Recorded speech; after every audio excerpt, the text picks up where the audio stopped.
ได้สองคนนะไป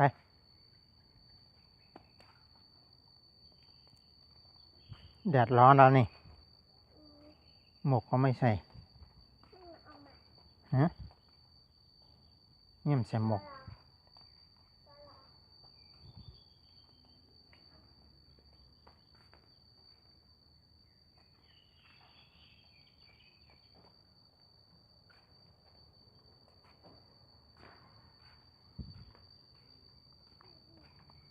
กะลูกกินข้าวเอาฮะไหนไม่ได้กินมันจะโยนเหรียญก็โยนี่ไม่ได้กินเด้ออ้าวน้องน้อยเขากินยังเนี่ยน้องน้อยยังอ่ะน้องน้อยกินข้าวไหนเนี่ย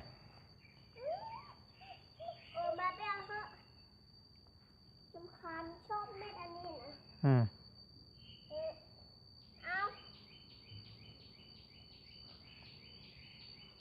เม็ดอะไรอย่างนั้นเม็ดมะขามใช่เม็ดมะขามเนี่ยเอาไป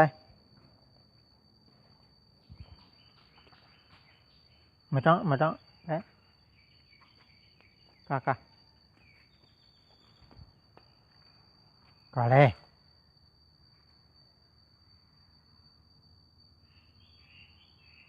มันฮิตสั่งหล่ะนั่น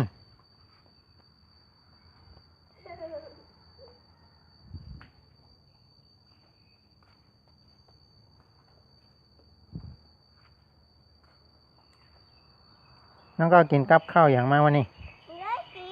มันได้กินนั่นแล้วฮะนะ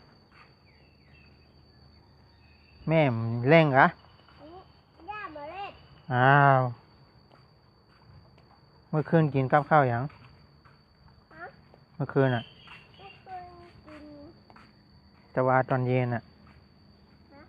มันจะว่าตอนเย็นอ่ะ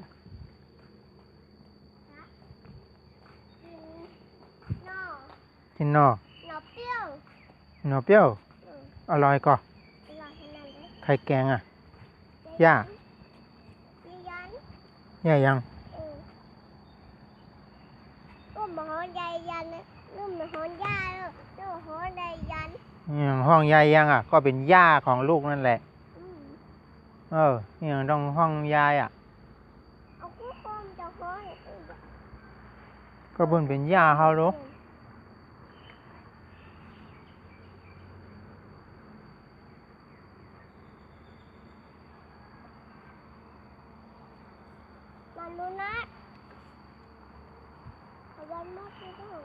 แต่วันหมดเนอะ